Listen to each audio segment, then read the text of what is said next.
All right, guys, welcome again. So now we're gonna go over some problems, not necessarily all of them. Remember, I give you the screenshots sometimes of how to solve them, how to show your work. So here, this is for chapter 5. The only difference, now you're using the metric system to the US system, guys. You're just converting from one system to the other. And just make sure you read carefully, what am I asking for? Again, the even problems. You do them all, good for you, but you only have to do the evens. So let's start with the first one. So here we have 4 lowercase t, that means there's teaspoons. And we're gonna convert that to milliliters. Let's use the proportion method or your PowerPoints because I give you information how to convert that, guys.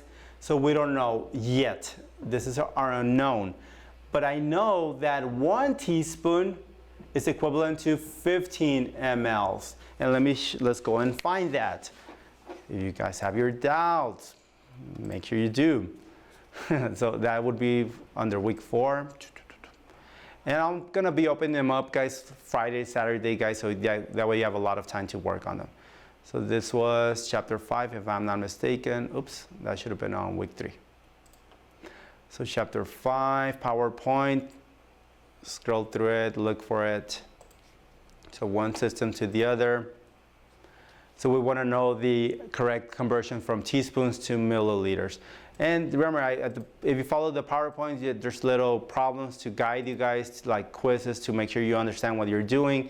And then after that little section to get started, you will see the actual PowerPoint and what to talk about, what to convert. And here we go. So, oh, my bad, it was 5. You see, good thing we went back to it. Oh, I was confusing it with the tablespoons. So if we look at the unit of conversion I'm giving you guys, it's showing that 1 teaspoon is equivalent to 5 mLs, 5 milliliters. 1 tablespoon would be the 15 mL. Sorry, my bad. You see, that's why it's good to go back and forth, guys. Everybody makes mistakes. Just make sure you don't do it in the medical field. Do it right now on paper. All right, so 4 teaspoons, how many milliliters? We don't know yet. But based off of that chart we saw, guys, we know that 1 teaspoon is equivalent approximately to 4 mLs, to 5 mLs. So here we're going to cross multiply and divide. 4 times 5, 20, divided by 1, but still going to be 20, so my answer would be 20 mLs. Cool? That's how you do those type of problems, guys. All right, so number 3, very similar. So we have 45 milliliters. We want to know it in tablespoons. Let's assume you want to do the conversion method, the cancellation. Using the one we just found out, we know that 5 mLs make up 1 teaspoon. And going back from the previous chapters, you remember that 3 teaspoons make up 1 tablespoon. You see, whatever method, whatever you remember, it's going to help you get to the same answer.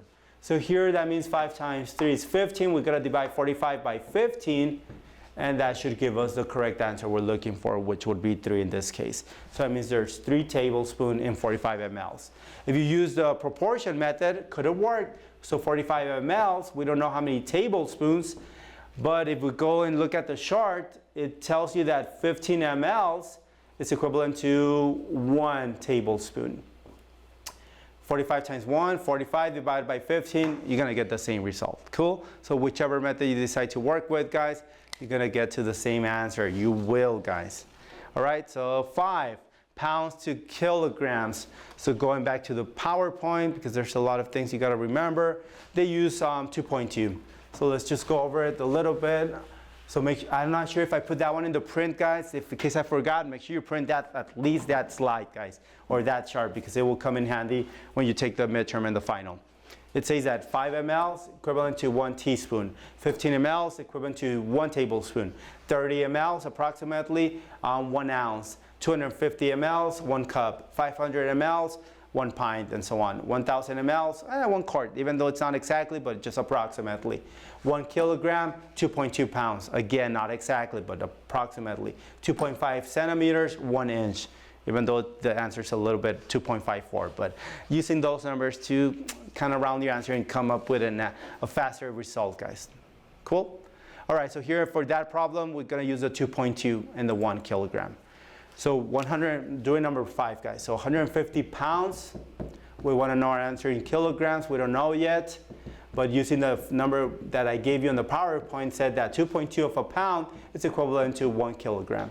So 150 times 1, 150. divided by 2.2 will give us the answer in kilograms. 1 decimal, move it, move it. So that means the answer would be 1,500 divided by 22. 22 into 150. Again, you could use your calculator, guys, but doing it by hand. Let's try 7. 7 times 2, 14. 7 times 2, 14 plus 1, 15. You see, too much, so let's go down to 6. That's division, guys, trial and error. 6 times 2, 12. 12 plus 1, 13. Subtract, remainder, borrow, all that fun stuff. 18, break down the next one. 22 into 180. Let's try 8, 9. 9 is going to pass, so let's try 8. 8 times 2, 16.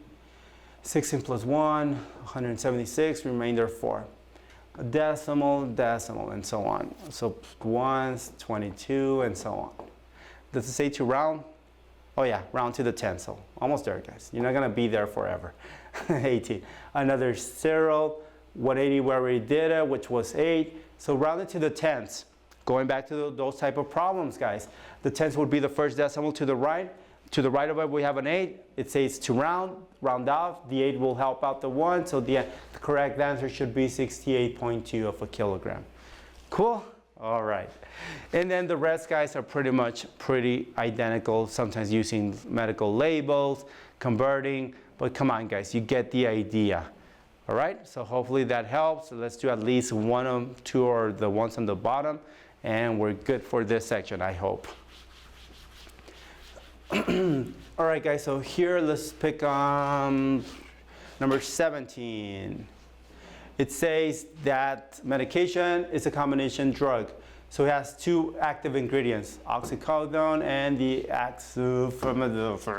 sorry. So the first ingredient is 2.5 milligrams, where the other one is 325 milligrams per tablet.